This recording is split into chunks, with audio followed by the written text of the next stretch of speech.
You are listening to the No Gimmicks, Just Sweat podcast with your host, Eric Logan. No Gimmicks, Just Sweat is dedicated to hearing the journeys and unique stories behind an athlete's training and what drives them.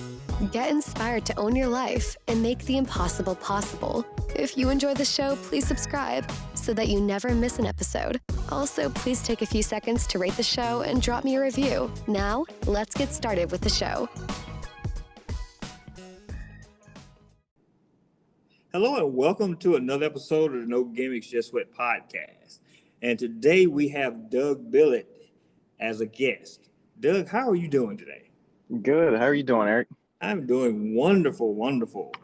So, as with the show, we like to get to know each person that comes on, a little bit about them. So we're going to break the ice a bit. So I'm going to throw out some questions for you, and you just kind of answer the first thing that comes to mind, okay? All right, ready. All right. Morning training or evening training? I will say morning training. I say that somewhat lightly, being in Atlanta, that tends to be kind of the time that you can get out and get your training in before it gets too hot. But I do enjoy, as I'm going to give you kind of an alternate, I do enjoy that afternoon, that mid, 3-4 o'clock training session. If I can get it in and then I kind of know I'm done and get back and start, getting into dinner and other things. So I will say morning, but kind of, mid-afternoon is my favorite. Oh, okay. All right. Cardio training or strength training? Cardio. Run on a treadmill or run outside? I will say run outside. That's kind of a mix for me, but who doesn't like running outside and you get to look around and see new things. So yeah, I'll go with run outside. That's the best place to run. Fresh air, I know. sunshine. Sometimes just the treadmill, it just you can zone out. You don't have to worry about things, and you know what you're running on, and it's even, and you can just kind of space out in your mind. So sometimes it's a good therapy. Yep. All right. Favorite segment in a triathlon: swim, bike, or run? Definitely the bike for me. Yep. All right. What's your favorite race distance to run? Right now it's the 70.3, coming from the triathlon series. So yeah, that's usually the favorite distance. It's a good amount of training that you have to do to put in if you're setting certain goals that you want to hit. And yeah, that's just the right amount of distance. Okay. Your dream race to run, that one race where you're like, if I got to run one race as a bucket list race, what would it be? Oh boy. Well, I guess for sticking with the triathlon theme, it would, everybody's kind of got that goal of, well, Kona would be pretty cool to do that course. Most of the time it's just, I guess that's probably the biggest one for me that I'd say is at the top. So I'll go with Kona. Okay. Is there a dream race that's not a triathlon, just say like a marathon, a half marathon, a 10K or anything like that? No, I haven't really picked out, a whole lot of, running distance, events. So no, I haven't really pegged anything in mind for the marathon series. Okay. All right. If you can go for a run, a ride, or train with any celebrity, dead or alive, who would it be? Oh, boy. Yeah, this is the good question. So, I coming from kind of a basketball background, growing up, when I was playing, it was, always kind of the Michael Jordan era. So I would say, talking with Michael Jordan's always been kind of something that, if I could do that, that would be pretty fun and interesting. Okay. Last question. Dream location to run or ride anywhere in the world? Oh, ride. I definitely lean towards the ride, and that's one that's up on my list as far as doing, is over in Europe, doing some of the Alps, Mont Ventoux. Yeah, some of the steep mountain climbs, I can just picture going back and forth on switchbacks and kind of, it's a long climb, but I just feel like that would be really fun to do and great scenery. Nice. All right. So before we get started into your story, can you let our listeners know who you are, where you're from, and what you do? Yeah, sure. So, so I much of my background for athletics, I come from a pretty athletic family, and growing up, it was always, kind of following my brother and dad's footsteps in basketball. And that's just a little bit different kind of training. So, you're dealing with more strength, quick, athletic agility, power moves, and that kind of stuff. So, graduating from college, I kind of, took a few years off, and my body was just, worn down from so many years of practicing and playing. And I was trying to find something that intrigued me. So I did all the different things, whether it was just, regular strength training or CrossFit, or, just a bunch of different types of, athletic workouts to try to keep my body and mind engaged. And I just couldn't find anything that did it. So, eventually I got involved in running. So I did do some, marathons and half marathons. And so that definitely piqued my interest as far as the endurance side of training and that sport. So it was more the running that got me kind of leaning towards the triathlon series, which is eventually what, I ultimately fell in love with, which was the swimming aspect of things, the low impact that you could offset your workouts with. And then, the riding, I grew up riding, certainly mountain bikes and road bikes. So that piece was always fun and interesting to me. So it was kind of a combination of all three things that I looked at and said, okay, it's enough to change your workout, cycle. You're not just doing one particular sport or the other, which is why I think a lot of people like the endurance side of the sport. And, whether it's triathlon, duathlons, there's certainly something that intrigues people in one of those, areas or aspects of the discipline that they kind of latch onto, and they can find themselves going down that path of training and not feeling like it's monotonous. Okay. So what was your first triathlon? First triathlon was in Houston. So it was it's actually an interesting story. So we started out doing, like I said, kind of the marathon circuit and series and halves. And then it was one day, my wife and I were just sitting around on the couch, and she turned and said, "Do you want to do an Ironman?" I said, "Let's do it." And we really had no idea what we were doing. We didn't know the training schedule. We didn't have a plan. We just said, let's get, invest in a decent bikes, and let's just start training a little bit. So that's how we got started. We just kind of looked at each other and said, this is on our list of things to do. And when we tell people that, they're like, "You started with a full?" And yeah, that's how we got started. So we ended up doing the Houston full. And it was a fun event. It was a good course, good layout. So a lot of good memories. It's certainly, people always say, "Oh, you're always going to remember your first big, endurance event," and that's very true. So that's some of the fondest memories, of crossing the finish line and knowing that you checked that off and you finished it. So yeah, it's a lot of work to get there, and when you finally cross the finish line, it's a beautiful thing. Okay, let's back up a bit. So Yeah. y'all were just sitting down, and then Yep. it just came up like, "Hey, let's do." Yeah, no, I know. We tell people, and it sounds absolutely crazy. And they said, "Well, you did a half." I said, "No, we went right into it. We went right into a full." And yeah, people tend to look at us a little crazy, but we just, like I said, no training program. We just said, what do we want to do on a Saturday? Let's go ride for 80 miles, and that's what we do. And we didn't really have a goal or time set at that point. It was just, try to make sure we get to the finish. So yeah, no, it's it's interesting that we decided to do a full right off the bat. So what was that feeling after completing that first event? Yeah, it was it's a great feeling, and the biggest thing about events like that is to be able to share it with, different, your friends, your loved ones, your family. That's kind of the biggest thing for me, being able to do those kind of events and seeing other people do it, for the first time, and be able to accomplish and finish. Seeing that on somebody's face is pretty special. And certainly that was it for my wife and I, to be able to do that together, and both finish was pretty cool, especially since my wife doesn't like dark, murky water. And if anybody knows about Houston, you're swimming in basically pitch black water. They only swim in it once a year.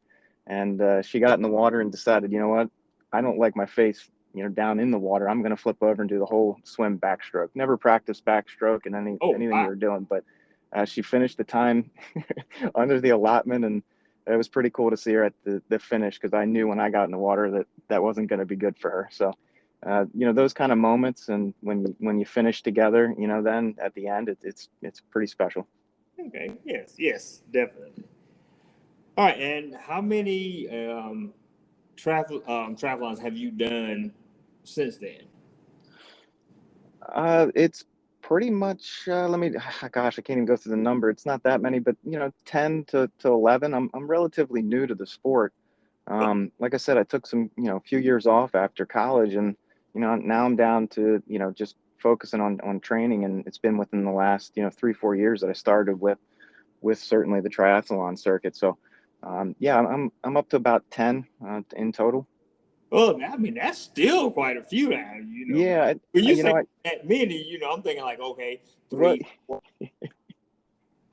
that's always the problem. You can jam in a lot in a year if you want to, but I try to keep it to something that's going to be reasonable in my body. So 2 to 3 a year, I feel is doable and attainable. Outside of the training. So yep. Okay. So speaking of training, what does a week of training look like for you? Yeah, so I typically my training will vary depending on, I schedule around those races. So I try to, look out and forecast, say, okay, I got these 2 or 3 sitting out here in different time periods throughout the year. And then a lot of the training will, hours wise or mileage wise will vary leading into those events. So I try to do almost like an escalator, or, ramp up and then the traditional ramp down as you get closer. So, put on extra miles, about 45, 60 days out is when I want to peak. And then I just start tailing back, leading into that event. So, yeah, I've kind of learned, you're always learning something new, and everybody's body's different. And that's the thing I try to, tell people when they ask about it, is that, something I learned was that, one of my recent races, I ended up getting, pulling a calf about 4 or 5 weeks out. And it really hampered any sort of training I could do leading into it. But ended up doing really well, and for me personally, and surprised myself, but it kind of taught me that, okay, maybe my body needs a little bit more of a taper leading into an event. So you start learning a lot of those things that, maybe start doing a little bit more aggressive taper at 2 weeks versus 1 week. Everybody's different. And that's the part of the sport that is fun, because you're constantly trying to see or figure out different ways to improve. Okay. So it sounds like you are self-coached, or do you have a trainer that you work with? I don't have a trainer. I've tried to. It's not, it's not the perfect thing, but a lot of times with my schedule, I just try to squeeze in a workout here or there, and sometimes it's just a timing issue. But I haven't really engaged a coach or trainer at this point. So there's a lot of good materials out there. The coaches are fantastic. So it's not a knock against coaching. It's just something that I've kind of been self-taught on a lot of things that I've done, athletically. So it's just something I've tried to research and pick up. And it's not to say that it'll never happen, because I think that once you get to a certain level, a coach can help you kind of, bridge some different personal goals. So. So do you aspire to ever be, get your pro card, or you just like, hey, I'm fine being an agent? No, well, that's very nice of you, Eric. I don't, I don't, I'm at the age now where, no, I don't think that's, that's not in my cards to try to go for that level. You know, certainly, that takes a different level and different age for me, and a lot of other athletes. So that's something that's very difficult to get to and attain. But, personal goals are certainly just as achievable. Yep. Okay. All right. So let's step back into 2020. Huh? How was the pandemic for you in regards to training? And how did you adapt, your training in any way, knowing that there wasn't going to be any races? Yeah, there's always that. Mentally it's tough. The training side, you can, a lot of times in, the sport, you're training by yourself, and you certainly cherish the group rides or the group runs on the weekend, and that's always fun. but a lot of times you're doing individual training and long sessions. So that necessarily doesn't change. It's without those races though, it takes a little bit away from, I'm working towards something, and that moment, that you get to the start line. Like that's what a lot of people cherish and they enjoy doing. So the training is kind of a byproduct of getting to that start line. And that definitely was the toughest part, saying, okay, I have nothing scheduled. Mentally, is this still something that I enjoy? Is this fun? And that's kind of when you test yourself and say, all right, is this still something I want to continue to do? So right. All right. Since racing is back in 2021, have you had any races this year? Yeah, I had one deferral. So I think that was kind of the common theme here in 2021. Oh, Everybody was deferred. Yeah. How many did you have? You probably had. Oh, I had like 5 deferrals. Yeah. Well, fortunately, I had only booked one in 2020 that got deferred. So, but it was it was in Maryland. It was it was a good race, and I was happy to be able to get that one in, and it was early in the summer, so it was enough for me to say, okay, we're somewhat back to a normal life here, where you get inside the transition, and you hear the music and the sun isn't up yet, and you start putting a smile on your face, like, hey, this is pretty cool to be back amongst other people that are working hard to get here. Okay. All right. What is your current go-to running shoe? I tried a lot of different running shoes early on, and this goes back to the marathon, half marathon days. And my current favorite, only from the standpoint of, I tried it a few years ago, and it's the Adidas Ultra Boost, and I didn't have any foot problems. So every once in a while I'd get a little bit, almost felt like a, outside, just a little bit of like a stress fracture type deal after a while, running longer distances. So that's the one shoe that seems to fit my foot. But I hear a lot of good things about the Hoka shoes. So that's another brand that I just haven't tried, because once you find something that doesn't cause pain, you tend not to switch. So Right. Yep. Exactly. But Hoka's a great brand. Shameless plug. It's not. I know. Not at all. That's it's not just you. I hear that from a lot. So I heard that from my brother and a lot of other people. They say, hey, this is a great shoe. You should try it. So maybe I'll get there. All right. So as a triathlete, what bike do you use? And that seems to be like a common topic amongst athletes. Kind of like, what bike do you have? What kind of bike do you have? Yeah. So I end up using so for the races and some of the training sessions, the longer stuff, I'll end up using my time trial bike, which is a Trek speed concept. So I end up using that for pretty much all the races, because most of the races in this area have been relatively flat, so you don't have to worry about a whole lot of climbing and descending. So getting in that tuck position is relatively easy to do and maintain and stay in there. So then I'll use that bike most of the time, and then I do have a road bike that's a Canyon that I'll use for different types of either group rides, or if I know there's going to be some hills and mountains to climb, I'll switch to that bike. So Okay. I guess what I normally tell people is start with a good road bike if that's something they're interested in getting into, because I actually did it the other way. I bought and invested into a time trial bike, and then moved back to investing in a road bike. But what I found for the extra miles per hour that you pick up on the TT bike, it's get yourself a good road bike, because you'll find you'll end up doing group rides, and it's a little bit safer and easier to maneuver. And with a road bike, being a little bit more upright position with some brakes, and the brakes are a little bit easier to navigate. So it's I tend to tell people invest in a good road bike, because you're going to use that a lot more for group trainings and certainly other types of trainer sessions. And then you can always invest, if you find the sport enjoyable, into something a little bit heavier as far as the time trial bike. Okay, that is actually great advice. So let's transition. Speaking of bikes, you created a very handy and useful tool. I don't know if we're going to refer to it as a tool, but it's a product called TriRak Pro. You want to tell? Yeah.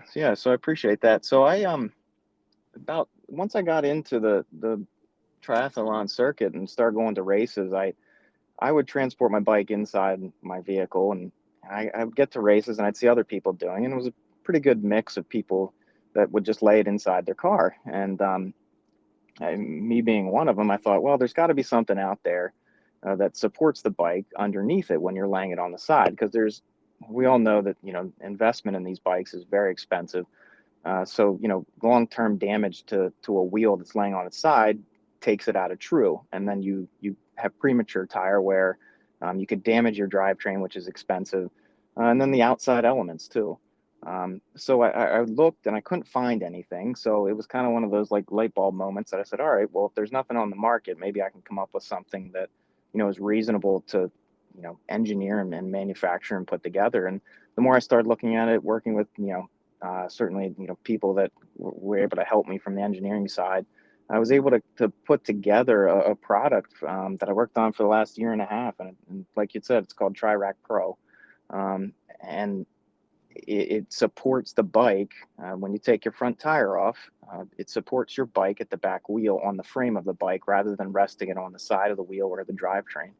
So it gives you support at the rear of the wheel, and then also in the front on the fork and the handlebars, which are also the strongest points of the bike. And you think about all the weight you put on your handlebars and all the weight that's supported on the fork. Those 3 points, axis points are really supportive and strong.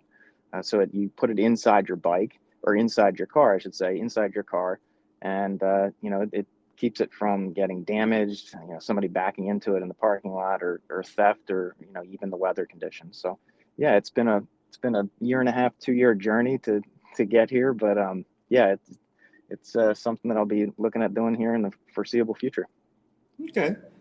And, we can kind of go into near the end where if people are interested in the product, they can kind of go take a look at it and where they can order it.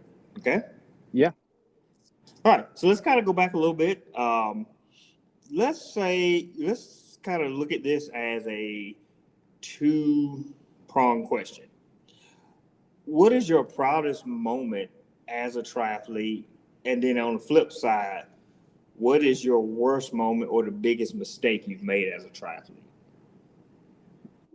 Yeah, so the proudest moment would be training for that first one, training for that first race, that first event, not knowing much about what I necessarily was doing in the sport, but just having enough knowledge and fortitude to finish. And that's something, I had hinted at it, that everybody says you'll never forget it, and you won't. I mean, it's something that as soon as you cross that finish line, you're always going to have that image and that memory in the back of your mind. So that's, for me, that's my proudest moment of, just doing something that I didn't think at the time was accomplishable in my mind and my body, but you can actually, there's a lot of things that people say, I can't do it. You can do it. I promise you. This is coming from somebody that had zero idea about endurance,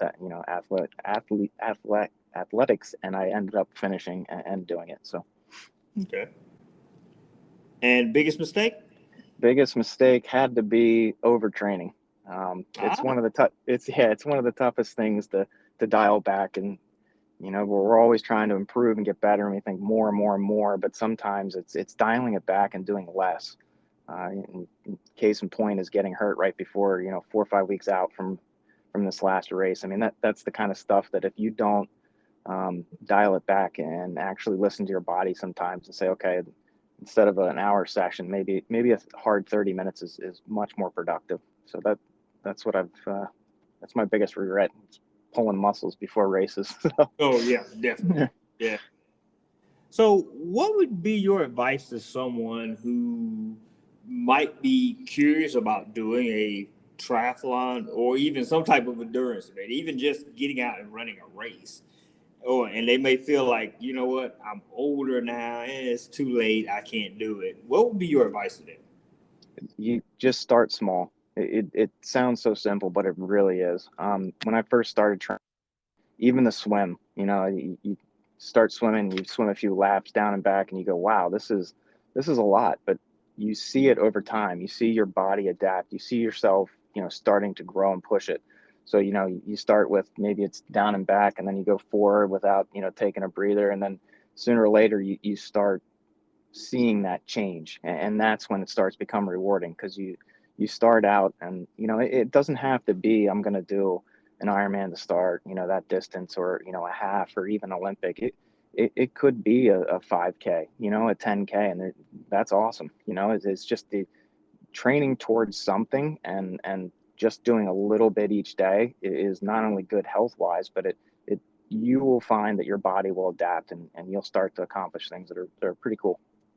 Okay. All right. So what is a non-running or athletic fact about you that most people don't know? Oh, I am a diehard diver. I love to go diving. So, I get it's so I just recently got some advanced certifications, and it's a sport and a hobby that I also enjoy immensely.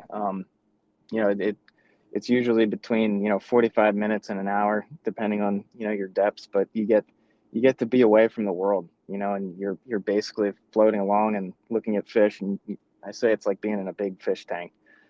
So yeah, it's no cell phones, no communications. It's just you and a chance to kind of reset. So, yep.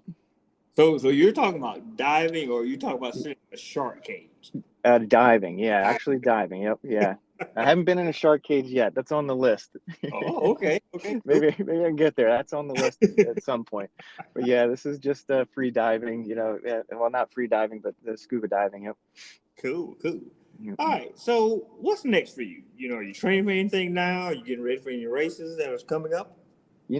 I didn't budget really any races for the back half of this year, because I just didn't know what was going to be open. I didn't know when we were going to open back up. And as you know, a lot of these races, you have to start planning out, a few months in advance before you really are able to, logistically, the hotels and getting there and doing all that kind of stuff. So I don't have anything official yet. There's some things on the radar. Maybe I do enjoy doing there's a Daytona race late in the year in December that's fun to do, kind of as like a year-end cap. But so far, I don't have anything officially scheduled. Okay. All right, Doug, thank you for being on the show. But before we go, how can people get in touch with you just to kind of follow you and follow your journey? And at the same time, if they're interested in the TriRak Pro, how can they kind of find out more about it? Yeah, so they can follow along on Instagram or Twitter at TriRak Pro, and that's TriRakPro, or just go trirakpro.com. If anybody has any questions, they can certainly go on there and then take a look at the product and see what it's all about, and also reach out to me directly through the contact form. Okay, cool. Again, Doug, thank you for being on the show. Yeah, thank you, Eric. It's been a pleasure. All right, have a great one. You too. All right. And thank you for listening to this episode of the No Gimmicks, Just Sweat podcast. We really appreciate everyone who tunes in each week. If you enjoyed today's show, please support us by subscribing, rating, and reviewing this show wherever you listen to podcasts. And remember to tell your friends about the No Gimmicks, Just Sweat podcast, so we can continue to have awesome conversations with everyday athletes just like you. Until next time, have an amazing week.